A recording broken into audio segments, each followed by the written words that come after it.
Al Kooper and Bob Dylan were frequently mentioned together for years. Their names were inscribed into rock history through iconic collaborations like Rolling Stone, making them icons of the music revolution of the 1960s. However, something far darker was simmering underneath the Hammond organ, harmonicas, and stage lights. Bob Dylan has finally spoken up today after being silent for years. And the music industry has been rocked by what he disclosed about Al Kooper. It was hardly a subtle discovery. Dylan claims that the popular perception of Kooper as a musical genius in studio was only provided a portion of the truth. Kooper has long been a source of animosity, strife, and division behind closed doors. Finally, the skeletons are coming out of the closet now. Remember that historic June 1965 day? The Like a Rolling Stone recording session at Columbia Records in New York City. Kooper reportedly bluffed his way onto the Hammond organ after sneaking into the session, even though he wasn't meant to be there in any formal capacity. The outcome? A sound to remember. However, the musicians in the room felt something quite different: annoyance, while the general public heard genius. Others didn't enjoy the moment as much as Dylan did. According to reports, Kooper irritated guitarist Mike Bloomfield, who is well known for his blazing blues licks. He had no place there. Kooper would carry that emotion for a large portion of his career after Bloomfield confided in close associate. His propensity to get involved in projects, sometimes with welcome, sometimes without, became a frequent source of conflict. Al Kooper had a keen sense of music, but his disposition frequently ran afoul of the musicians he worked with. He was viewed as brazen, overly ambitious, and occasionally cunning. Many in the scene saw Kooper as a necessary evil, someone whose musical abilities somewhat overshadowed his personal shortcomings, rather than as a peer, as Dylan has now revealed.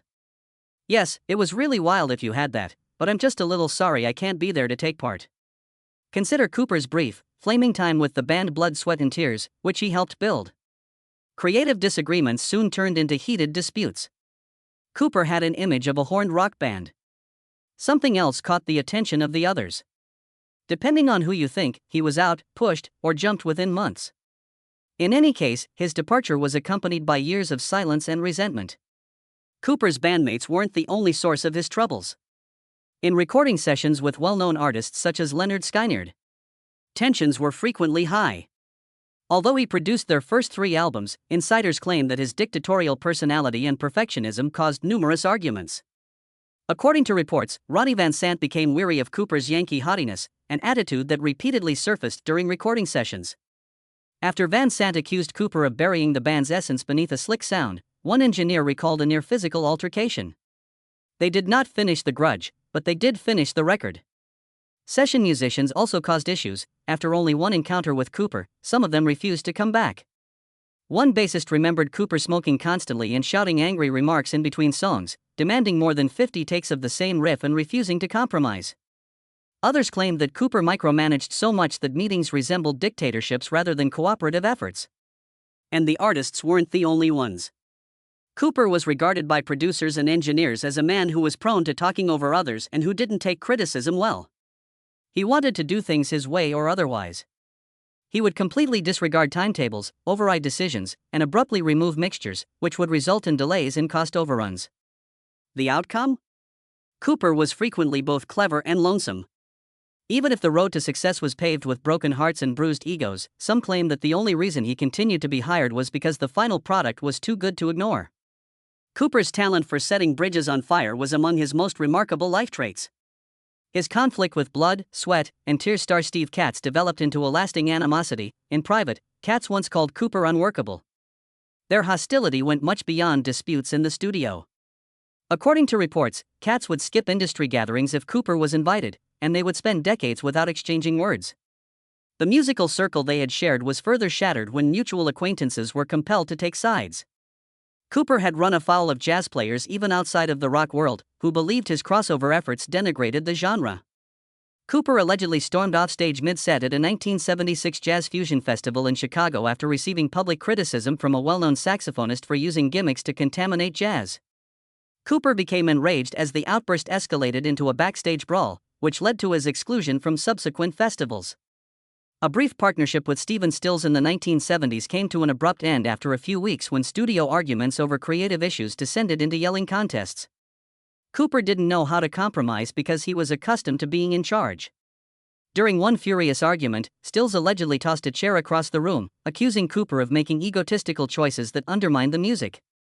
For years, both men would not discuss the idea in public after it fell apart virtually overnight. Many artists discussed Kooper behind the scenes with a mixture of caution and wonder. His attitude left burnt dirt in its wake, yet his brilliance was never questioned. Kooper left a legacy of strained relationships, whether they were with managers he disregarded, musicians he disparaged, or producers he undercut. According to friends, he internalized the rejection and reacted angrily in private after taking each setback personally.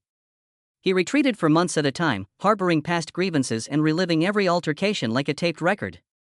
The human life that lay behind the musical mayhem was equally turbulent. After years of stress, long studio hours, and a lifestyle that kept him away from home, Kooper's marriage ended in the early 1980s. His wife felt abandoned as she raised their son mostly by herself while he chased noises in the studio. There were whispers in the tabloids about cheating on both sides, adding fuel to a fire that is already burning fiercely. Custody disputes over their kid went through the courts for years, creating emotional scars that never completely healed, and the divorce was nasty, with shouting confrontations spilling out of the courtroom and into the newspapers. By characterizing him as a man who was more at ease with instruments than intimacy, family members have alluded to emotional remoteness. Birthdays and holidays were disregarded. He was so consumed by music that he had little time for his family. Al, according to his brother, lived in his brain and frequently pushed people away who attempted to approach him too closely.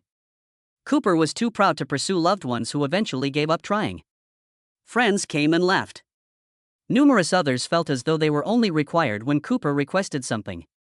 There were tales of friendships destroyed by jealousy, ego, or plain disinterest, and abrupt disintegration over trivial arguments. Others characterized him as silently pained by his own incapacity to connect, while others characterized him as emotionally unavailable. He became more and more alone, living in the shadow of his own fame and unable to preserve the connections that were most important to him because of betrayals, paranoia, and his never-ending quest for the next musical high. Kooper experienced severe health problems as he grew older. He had a lengthy hospital stay in the 1990s due to a near-fatal episode of kidney failure. He might not survive the night, according to the doctors. The cacophony and disorder of the recording studios he used to control were a far cry from the quiet of the hospital room and the steady beeping of the monitors. And while his body gradually started to mend, something inside of him broke forever. He was emotionally and physically broken by the experience. The world had changed without him by the time he came out. Once a trailblazer, Kooper felt like an antique as new generations of musicians took over the charts. The ringing of the phone ceased. There were no visits from former collaborators.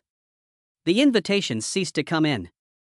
He felt misunderstood by fans who now only recognized him as a faraway character from a different age, forgotten by the music industry, and abandoned by peers. He withdrew from public life in order to cope, declining reunions, documentaries, and interviews. According to friends, he got paranoid because he thought that history was being changed without him. Insiders claim that pride and suffering prevented him from attending in person, although he rarely did, even when he was recognized for his efforts. He frequently gave health excuses for his absence. He would have rather stayed in the background, allowing the legends to spread while he struggled with his own legacy in silence. One based on victories yet plagued by remorse and loneliness. Kooper's impact on rock history is indisputable, notwithstanding all the controversy. Generations were influenced by his ability to spot talent, his innate sense of arrangement, and his daring musical ventures. He brought together unexpected artists to create magic, and he found sounds before others could hear them. However, those same skills were coupled with a harsh tongue, a brittle ego, and a failure to forget or forgive. Furthermore, Dylan leaves behind a complex legacy, as evidenced by his recent remarks. Kooper, a guy who transformed music but was unable to transform himself, was both a genius and a provocateur. He was a visionary who constructed walls rather than bridges. He was beloved but alienated, adored for his talent, and despised for his conceit. There were many paradoxes in his life. He appeared to be at odds with those who helped him succeed, even during the prime of his career. Every achievement came at a personal price. A link was severed, a friendship was shattered, a collaborator was lost. The world is finally seeing the whole picture now that the hush has been broken, and it's more messier than anyone could have predicted. It's a tale of not only genius but also of lost chances, emotional devastation, and a guy who was frequently his own worst adversary. Al Kooper's brilliance illuminated a generation. However, his shadows were as long.